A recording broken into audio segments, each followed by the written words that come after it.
Hi again, Hannah. Hello.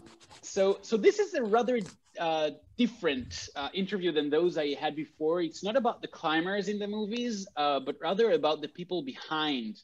And it's mostly about what we don't see in the movies. It's about the behind the scenes, all the hard work, the boring moments, the storytelling process, and eventually, and most of all, about art.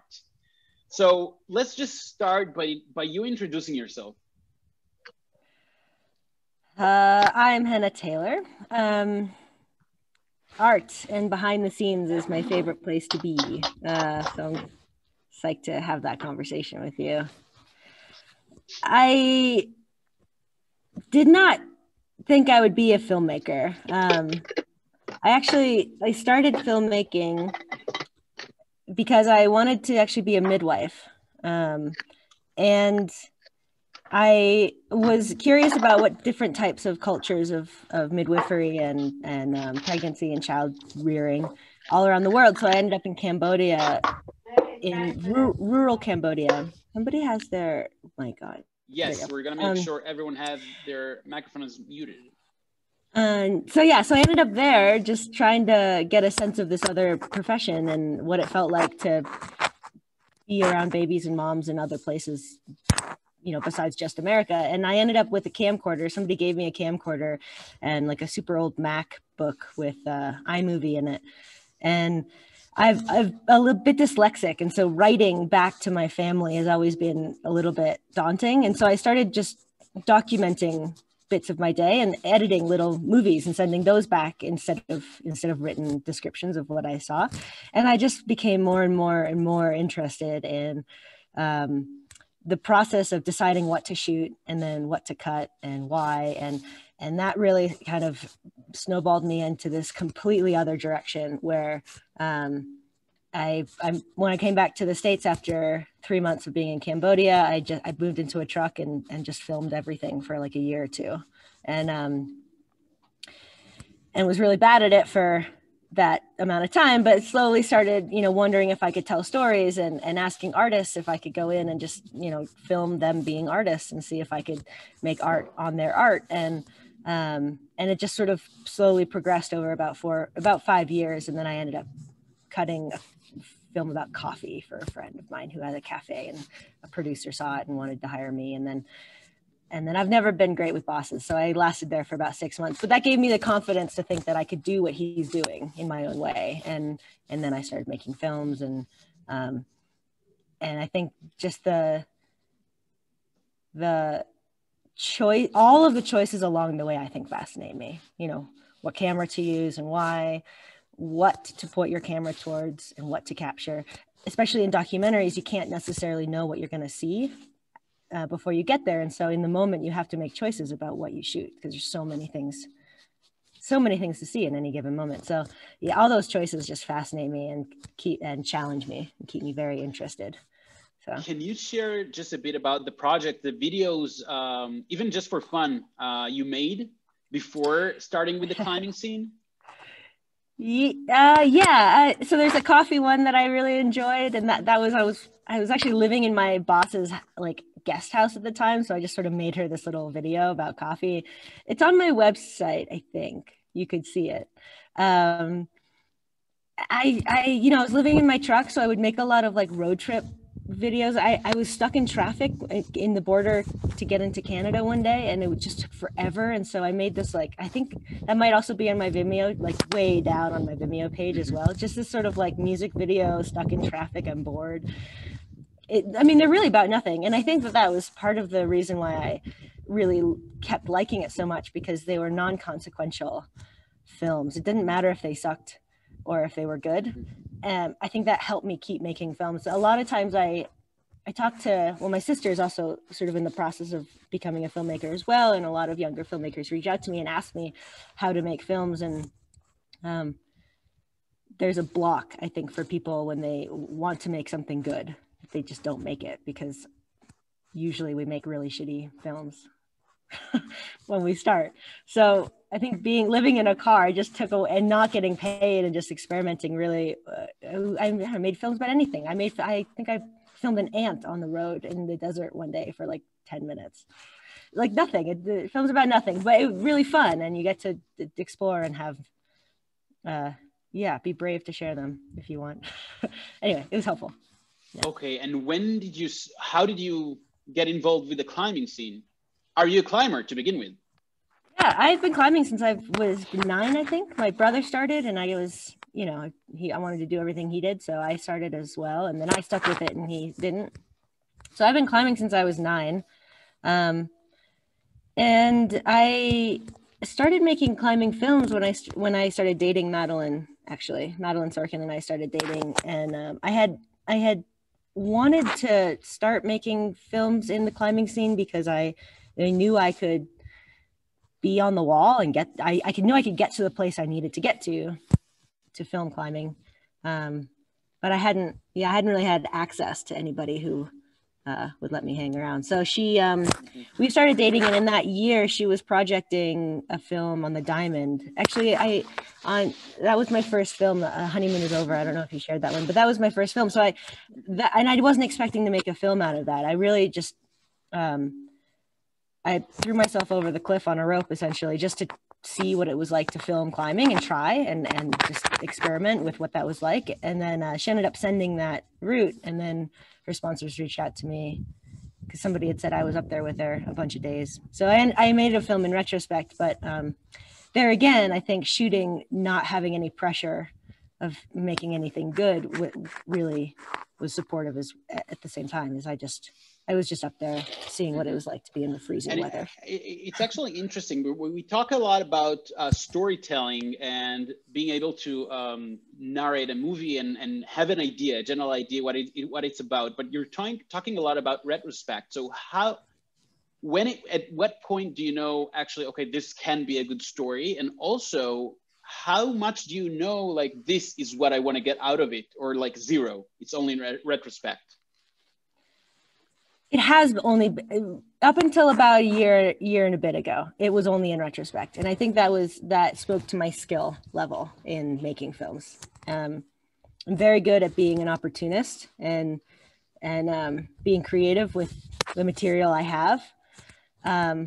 Whether it's building my house here on the hill, I'm using a lot of secondhand material, but also I feel like I get really excited about secondhand footage as well, just sort of whatever I have. More and more as I think I'm getting a little bit more mature in filmmaking, I'm able to foresee and make choices ahead of time. So I'm starting to combine those skills a little bit. But when do I know? It completely depends on the project, really. I mean, if I was to do another film in a foreign country, a country I hadn't been before, I think I would try not to think very much about what I would see when I get there, because I don't know. It would be a fantasy world. I would be making something up, and then when I get there, I'd be looking for something that may or may not exist.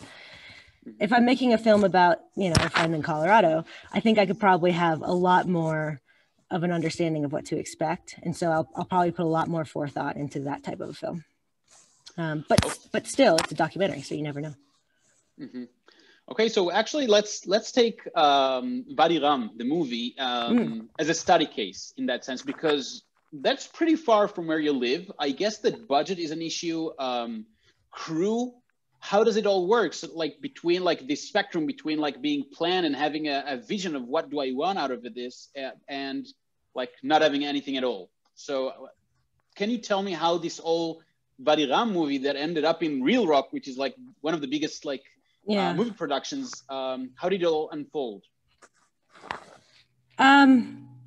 Very organically, and I think the story of how I met Elon actually is a good example of that organicness, and I'll let Elon tell that because I think he was on the receiving end of it. But it was, Eli is a friend of ours, and he was over for dinner one day and just spraying us down with his love for WADI RUM and showing us photos. And Madeline and I, he's been trying to get friends over there for a few years. And I had never seen, I don't know how I had missed it, but I'd never seen photos of WADI RUM before. And so when I saw photos, I was basically was just like, I was going to WADI RUM. It was like no question about it. Madeline too, she saw The Rock and she was like, okay, there's no way we're not going. And so there was no budget. There was no possibility for a film at that point. I had only just made one climbing film before. So I was really just like Hail Marying, emails to all of our sponsors to see if we could at least get flight tickets over there. We ended up getting this film a little bit funded enough to make it work, so I wouldn't have to pay for it myself. But in terms of the story, I was able to really sink my teeth into the climb in terms of what I think I could maybe get out of the story of the rock climb that they were building, because Eli, he told us the backstory of how it began, and we talked to a lot, and I was able to construct a sort of like ABCD story out of the climb, but I didn't even really think about what I was going to see in the place really before I got there. Part of that was just because I was a little overwhelmed by the whole production of the thing, and partially that was that I recognized I couldn't imagine it if I tried. And then when I got there, I made sure to spend more time in the desert than I did on the wall, because I knew I would be able to tell the story of the climb really easily. All that information is there. And whether Madeline sends or not is just, it'll happen or it won't. But the desert was something that, and the people there was the thing that I really needed to spend as much time with as possible. So yeah, I went and visited with this family a few times and then spent 3 days with them in a row, and really just hung out and filmed whatever they would let me film with them. And for how long were you in WADI RUM? 3 weeks. Mm-hmm. Alon, is that right? 3 weeks? You were only there for 5 days, I think, but yeah, I think I joined you just for 5 or 4 days. 4 or 5 days. Yeah, I think so. Okay, so at this point, I actually want to introduce you properly. So hi, Alon Brookstein, a dear friend of mine, and actually an integral part of the movie. Can you tell me exactly how? And how did you meet each other? Yeah, it was kind of funny. So Eli Eliav, I met him, I think the year before in Boulder, just for a few hours. Boulder, that's Boulder, Colorado. Yeah, in Boulder, Colorado, in the climbing gym. And the first thing he do is he shows me photos of him and Ladsky, which I know from before, of course, of their new route. And yeah, let's go climb in WADI RUM and in Yosemite and everything together. And I didn't hear from him ever since, till WADI RUM. And then I just finished my military service. I finally could have traveled to WADI RUM again after so many years. So I've been there just, I think the week before Hannah and Madeline and everybody came. And I was filming and Eliav was there as well. And I showed him the photos and he told me, you guys are coming to film a movie. And like, oh, that sounds great. If you need some help or anything. Eliav, of course, said like, no, we're all set. We have the crew. We don't need you. So go back home. Yeah, well, that's one thing. But then on my side of things, I got a text. I think probably the day that he met you in the desert, I got a text from him saying, I just met Alon in the desert. He says he has a drone. Do you need a drone? Is there any reason to have a drone? And I was like, oh my God, yes, we need a drone. When we say crew, I was the crew. There was no crew to be had. It was me filming everything. And then the crew was Eli Elad and Madeline. That was the crew for climbing. But yeah, anyway, so you were, I got that text and I was very excited because given the photos, I knew that the drone would make the film bring it to a different level than I could ever make it happen on the ground. Yeah, so first of all, you can see from Alon's camera that it's a professional camera and you see the difference between him and the rest of us. Alon, can you share just a bit about the filming process when you're hanging on a cliff or with a drone? It seems like it's a pretty complex technical challenge. So this film actually, I wasn't. These are big walls. What? I'm saying these are big walls. It's not like a 30-meter project. Oh yeah, it's pretty big. It's not like hang on the rope at the close spot crag. It's definitely bigger, and it's a big part of it. So in this film, I was mainly filming with a drone or a second pilot, but as you can see here in the video, it's Hannah that doing most of the jogging up and hanging and filming all day long. I used to do it mainly for photos. I think it's basically the first time I really got into videography. And drones at the time were a fairly new thing, to get proper footage. But being there, it's not like being here. It's not like flying your drone at your backyard. You have so many other challenges. You don't have a place to charge the battery. The wall is pretty big, so you don't have a GPS reception. You cannot fly this high. We actually, one day we had to climb up to the summit and to fly the drone down underneath us, like 400 or 500 meters underneath us, because you cannot fly above you 500 meters. So and you climbed from Inshallah Factor, right? No, we climbed the Ayovalla. It is a Bedouin route, but with some really proper climbing. Yeah. This is Alon on the top, getting to the very, very top to get them topping out on the head wall. For those of you who don't know, just 1 second, because not everyone necessarily knows about WADI RUM. WADI RUM in Jordan is around 500 meters high walls. There is something called Bedouin routes, which are trails that are not exactly climbing, but they're not exactly walking either. So they're pretty challenging, sometimes a bit dangerous, most recommended, but they are challenging. So it's quite a project. Like, how long does it take you to just get to the top? If you fast, I think it takes you a good few hours, and some parts you need to probably rope up or use some gear. And you do it with approaches, and we carried the camera gear, the batteries, solar panels, so much stuff. So it took us quite a while. I think around 3-4 hours. Yeah, and we stopped to shoot a little bit on the way up there as well. Yeah. And Hannah, when you for each day, did you tell Alon did you have like this vision? This is what I want to get out of this day, or is it just like getting general footage? No, when Alon was there, so when I'm on my own, I really fly by the seat of my pants, and I follow an interesting, whatever's happening, that's interesting. But with Alon there, we did coordinate in the morning.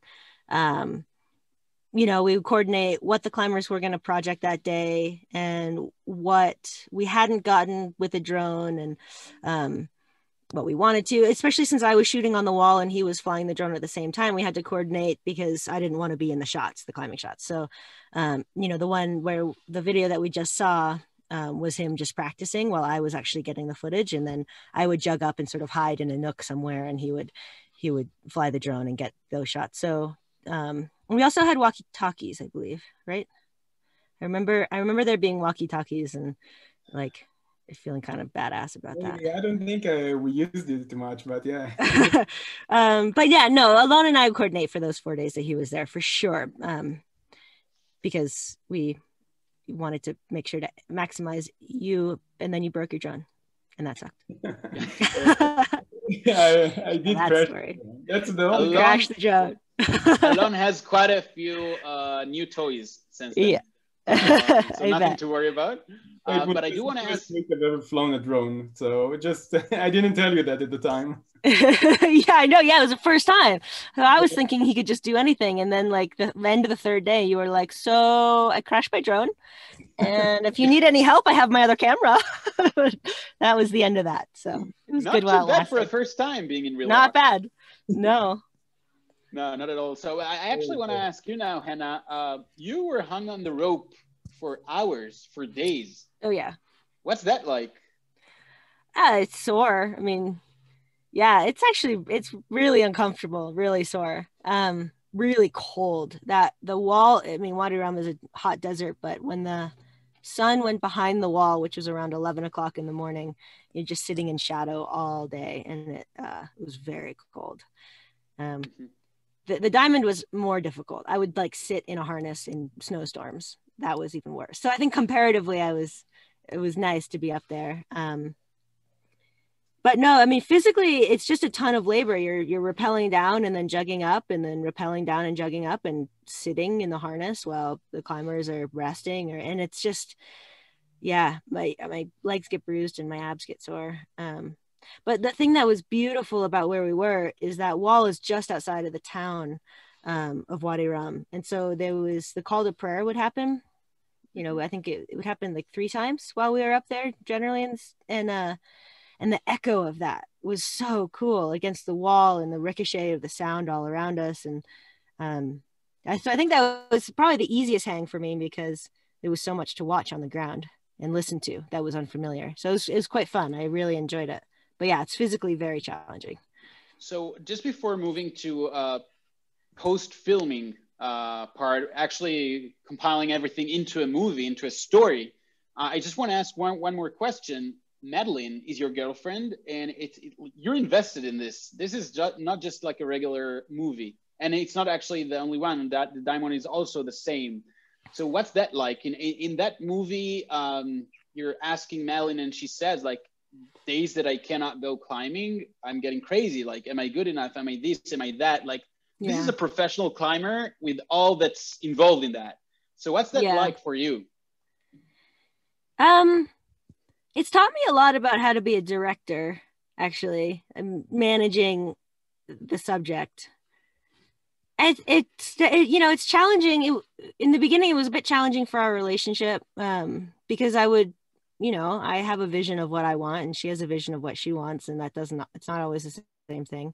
So I think it kind of helped us learn how to communicate really well.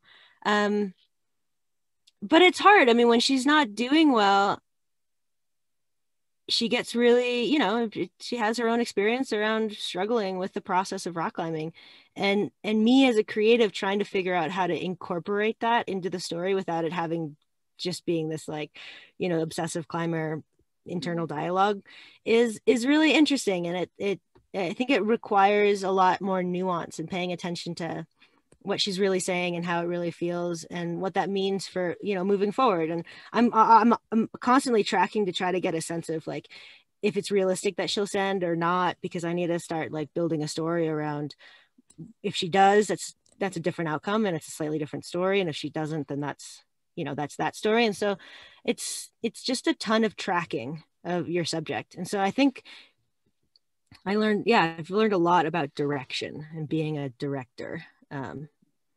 Did it cause any, well, that's personal, but like I'm interested, did it ever cause any clashes between your place as a girlfriend, like being supportive, and your place as a director?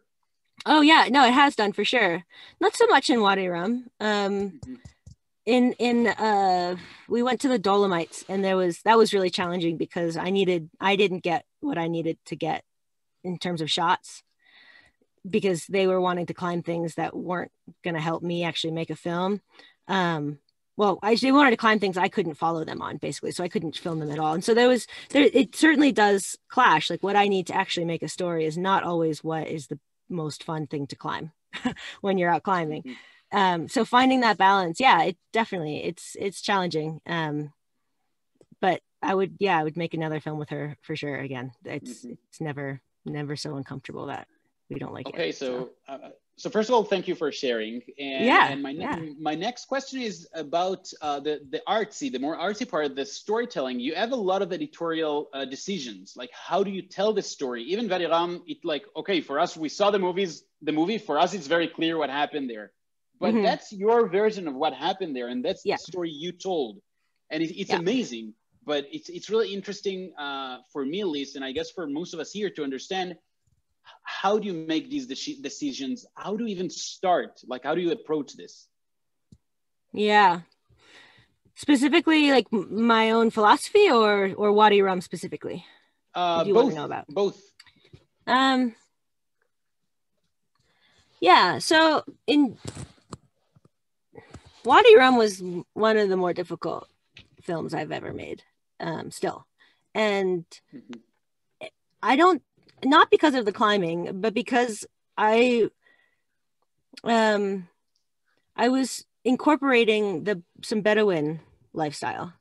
And so as, you know, a white American girl from Colorado coming into WADI RUM and then capturing these images of this culture I know nothing about, and then incorporating it into this film about climbing that has nothing to do with WADI RUM culture, it was this really interesting challenge of how, if I'm going to do this, which, you know, Muhammad really wanted me to incorporate his culture into it. Yeah, so Muhammad was with me every day shooting, or almost every day shooting, and telling me what to shoot, what not to shoot. And he was really invested in trying to help me capture something that was authentic about his world, and really wanted it to be a part of the film. And so I came home with all of this footage with this with this culture that I had no idea about. And so I had to find a way to like share this culture with so vaguely, without saying anything about it, without having an opinion about what we were seeing. And that required a ton of nuance and choosing what moments to put in the film and what not to. And actually Muhammad helped me in the very beginning. I sent him some really early, super long cuts, and he told me, you know, he suggested that I take out a few shots just because there was a sensitivity that I wasn't aware of in some of those shots. So I'm really grateful for him and helping sort of guide me along like how to share this culture that isn't mine. But yeah, no, so that part was really hard. But in general, I think what I do is I start really big and then I get more and more and more refined. So I try to understand like what's the main through line of the story. And in this case, it was climbing, you know, like the discovery of the route, the building of the route, and then trying to send the route, and then whether she does or doesn't. So that's like the really basic sort of the hand line of the thing. And then I just start to decide, like, along with that, what's being mentioned, where do they go, and if they go into the desert, can I expand and go farther into the desert so that I can like bring in more of that for the audience. But yeah, that film was, I mean, talk about retrospect. That was all retrospect. Beyond just like building a route, I had no idea of the story until I came home. And actually, like, it brought me to tears a few times. I remember like crying in bed, being like, I can't do this. It's like too big of an ask for me to like show this culture and show the climb with very little time. At what point did Reel Rock become an issue? Was that stressing, or only once the movie was done you knew it was going to be a part? Yeah, I pitched it to them before we went, actually, and they wanted to have nothing of it. And then I came home and made the film, and they saw the film, and then they wanted the film. So it was in that way, I feel really grateful, actually, that they didn't want it before, because I would have put way more pressure on for me. I was really happy just to be able to have the film and make it in my own way. And then when they wanted it, you know, we spent another 6 months or 4 months or something sort of recutting it to be a little bit more suitable for their festival. But by then I was already really clear about the story and what was important and what wasn't important. So it was not so agonizing of an experience. But yeah, choosing what to keep and what not to keep is an impossible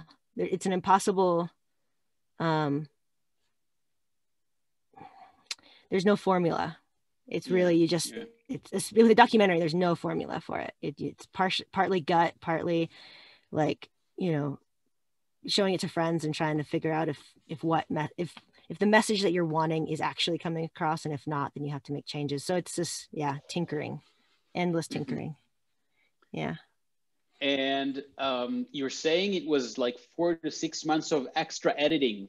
That's a lot of time. Yeah. So it's actually interesting to me, like, about these parts. What do you do there? Because many of us don't know like how much work is invested in these things. Shooting is the fun and easy part. The edit is, yeah. For a film, I think, I mean, I've been working on a film also now since like 2018. And we're finally kind of seeing the end of that edit, but we've been editing that for about a year now. The amount of time it takes to actually compile footage into a story is incredible. And I think, yeah, unless you do it, you don't know. You can't know. But, you know, I came home from WADI RUM with, you know, a few terabytes of footage and had to go through all of it and then choose what was worthwhile and then choose how to put it all together. And I could do it in so many ways. It's like the choices are endless, and the editing takes forever. But at some point you have to stop, you know, I probably could have worked on WADI RUM for another year and still been agonizing over it. But yeah, I don't know how to answer that. I mean, just tons of fair enough. It's actually interesting to see you getting into your own mind, in a sense, in how complex this process is. And that's basically the best answer that you can get, and to understand what it involves. So yeah, definitely. And now I would like to ask you about a different project. We're actually gonna have another interview here in 2 weeks with Sky Yardeni, an American Israeli. So can you tell me just a bit about the Grief Fund project? Another really nuanced film. So Sky and Madeline, Madeline started something called the Grief Fund, the Climbing Grief Fund at the American Alpine Club, and brought Sky on as the therapeutic director. And I, from the very beginning, had this idea of having there be a very strong story element to this project, so that it wasn't just talking about so that we could see people's faces. It's very StoryCorps. I don't know if you know of StoryCorps, but it's just a compiling of stories about processing grief and loss, as it relates within to the climbing community. Within the climbing community here in the States. And the film was actually a product of all of those interviews. And I didn't know if I was going to make a film, but after interviewing maybe 10 of the people, we interviewed 31 people for that in total for the website. And after about the 10th interview, I realized that the level of intimacy and authenticity and the wide experiences, the diverse experiences that these people were talking about how they were processing their own grief, was just so worth sharing and putting together. So after about 10 of those interviews, I realized that we did have a film, and that film was very interesting to make because it wasn't just one story, it was 30 stories.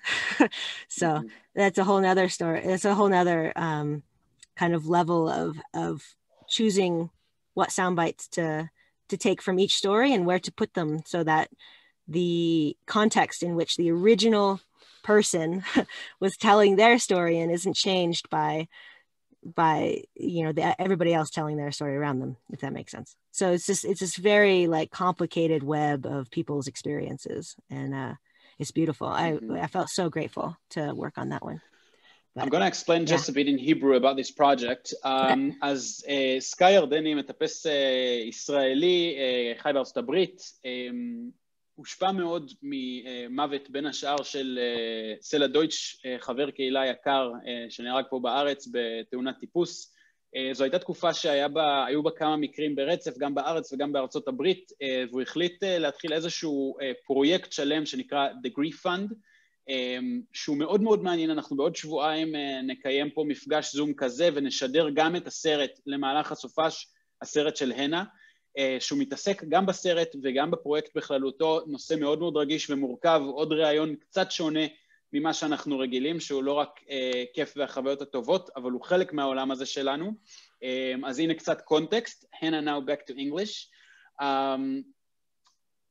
If I go back to the storytelling process of this Grief Fund movie, because again, it's 30 stories and it's a very, very sensitive subject. Yeah. How do you even start to approach this kind of project and storytelling?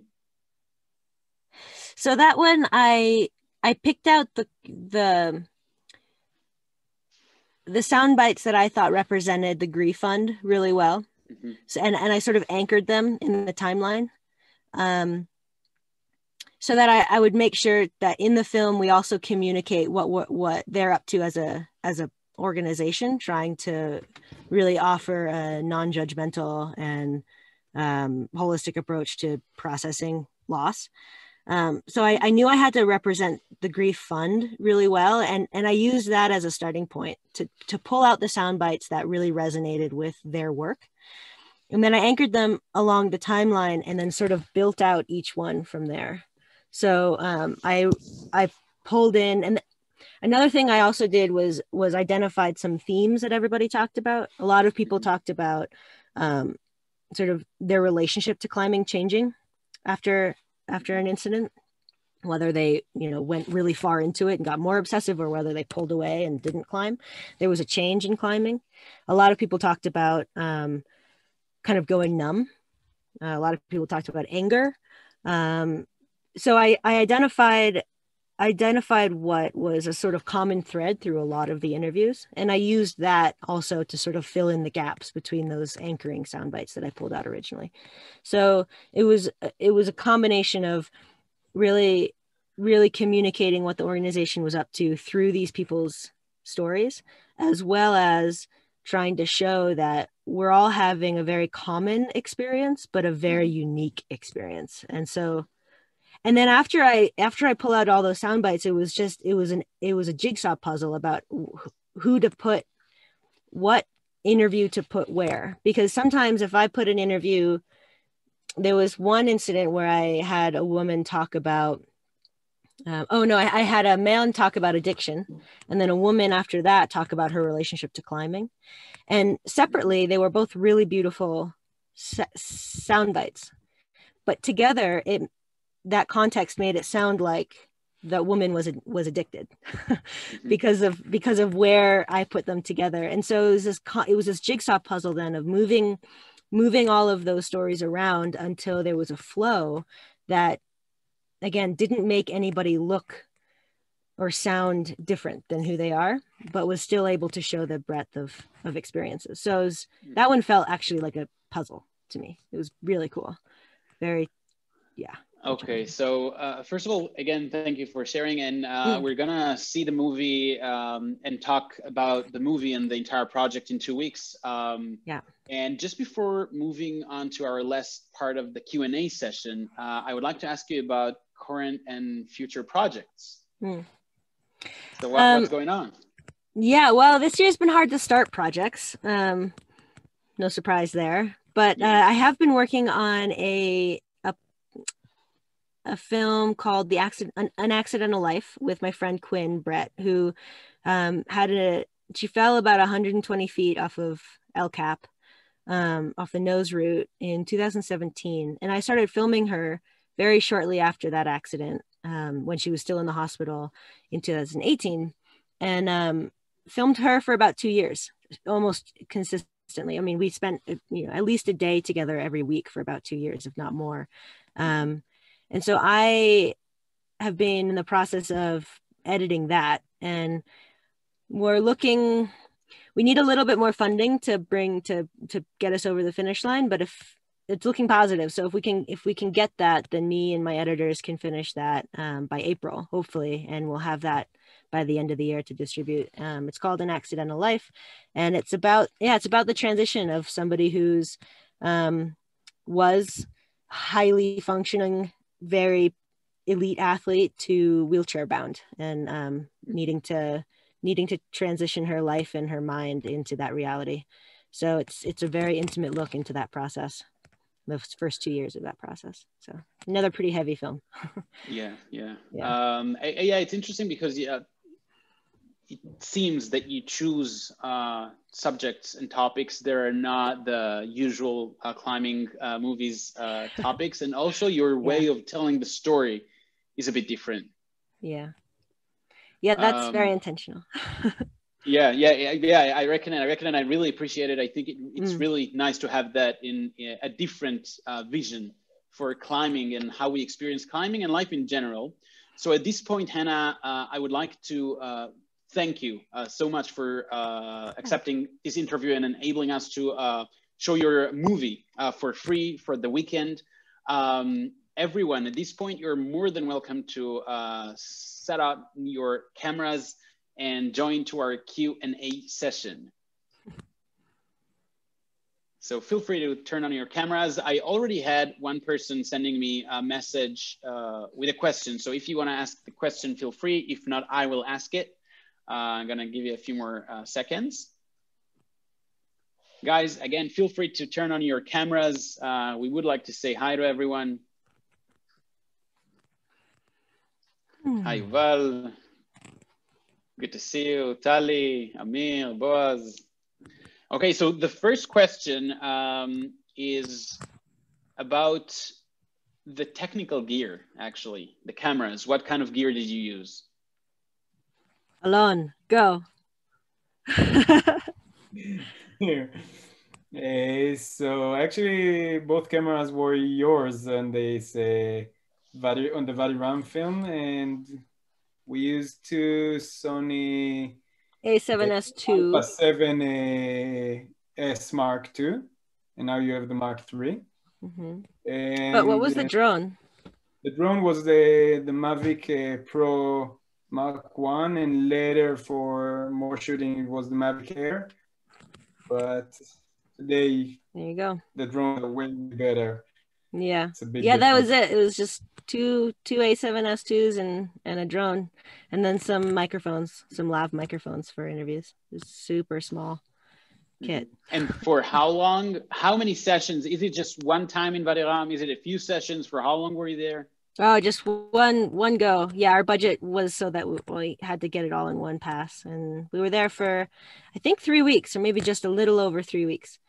Yeah, filming every day. Yeah. Okay. Guys, any more questions? You can feel free to either turn on your mics or just send me a message on the chat and I can ask myself if you want. I would like to ask a question, if I may.